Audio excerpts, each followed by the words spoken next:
If you guys are fans of Christopher Nolan's Dark Knight trilogy, the Joker specifically, I want to share something with you that I've never seen anybody mention, and obviously I'm sure somebody has. I haven't gone through like hundreds of Reddit forums or anything, but nonetheless, from my own direct experience and unfolding awareness, I thought it would be something interesting to share and really illuminate his character for what he really is. It's really incredible, and it will change radically how you perceive him in that film from here on out. His Agent of Chaos moniker, and "I'm just a dog chasing cars," he says, something like that. This persona of chaos is a finely crafted smokescreen. He's not chaotic at all. In fact, he is likely the most radically disciplined, strategic schemer in the entire Dark Knight trilogy, even more so than Bane, because Bane is fairly overt and straightforward in his subversion and dominance. Whereas Joker is developing these meticulous strategies. The Joker aesthetic and voice that he does is meant to distract from the depth of his genius. I think even in seeing it, a lot of people, they don't realize it consciously. When they think of his character,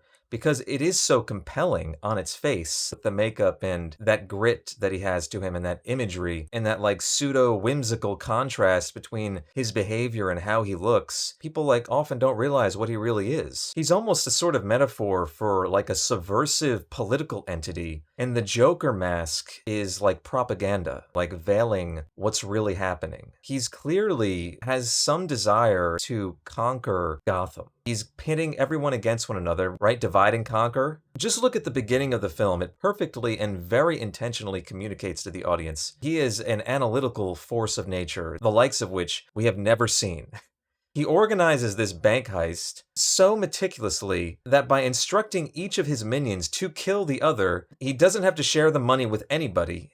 And he organizes the timing of this so that the bus pulls out of the bank in perfect synchronicity with the buses leaving school that day. Everything he does in the film is of this nature. Remember when he presses the gun to his head in the hospital dressed as a nurse?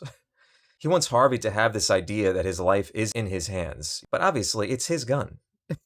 It's probably not loaded. This is part of the illusion. He's like an illusionist. Next time you watch that movie, and I know you will, keep this in mind when you see him and realize that everything he's doing is that of a brilliant strategist, not some like mythological chaos demon. That's his persona, which is very cool. I mean, there's just so much more to it. And I just think the depth of that character is really fascinating.